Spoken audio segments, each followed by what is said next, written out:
बहुत ज़्यादा आजकल बातें हो रही हैं कि जो नॉन बीजेपी रन स्टेट है उनके गवर्नर में और सरकारों में बहुत तनातनी चलती है। आपका उसके बारे में क्या कहना है? ये किस तरह क्यों ऐसा हो रहा है?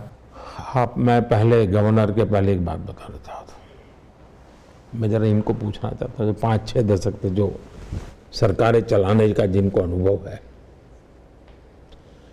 दुनिया के दुश्मन देश भी हो ना, हॉस्टाइल कंट्री हो, विरोधी कंट्री हो, वहाँ भी जो हमारे मिशंस होते हैं ना, उन मिशन की पूरी चिंता वो रिस्पेक्टिव कंट्री करती है। उनकी सुरक्षा, उनकी व्यवस्था, सब, उनको कोई दिक्कत ना आए इसके लिए पूरी व्यवस्था करती है। दुश्मन देश के यहाँ भी हमारे देश के एम्बेसडर को या हमारी टीम को उतना ही सुरक्षा सम्मान दिया जाता है।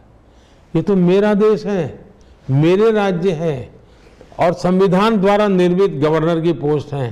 क्या उसका मान सम्मान मर्यादा उन राज्य सरकारों का दायित्व नहीं है? ये कैसे चलेगा? अब आप कल्पना कीजिए कि केरल के गवर्नर एयरपोर्ट जा रहे हैं और लेफ्ट के साथी मिलकर उनको सामने हुड़दंग कर दे। ये क्या शोभा देता है क्या उनकी सरकार को? मुझे तो कभी, मैंने किसी अखबार में कहीं कॉलम पढ़ा, मुझे हमारे गवर्नर साहब तो बेचारे बहुत सहन करते हैं इसलिए बोलते नहीं हैं, लेकिन आरिफ साहब को जो उनके यहाँ बजटरी प्रोविजन का पैसा मिलना चाहिए उन्होंने खाना बंद करवा दिया था केरल में गवर्नर के यहाँ।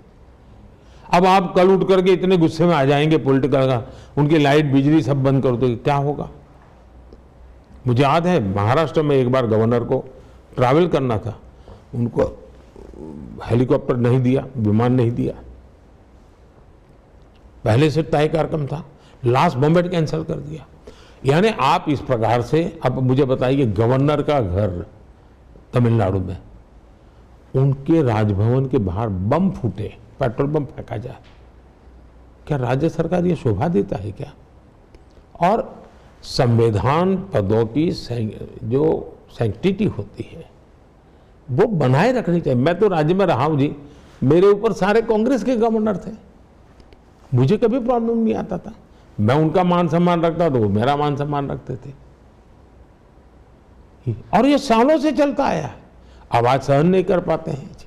अच्छा, गलत होगा वो तो उसका संवैधानिक पद पर है, उसका दायित्व है, वो करेगा अपनी जिम्मेवारी।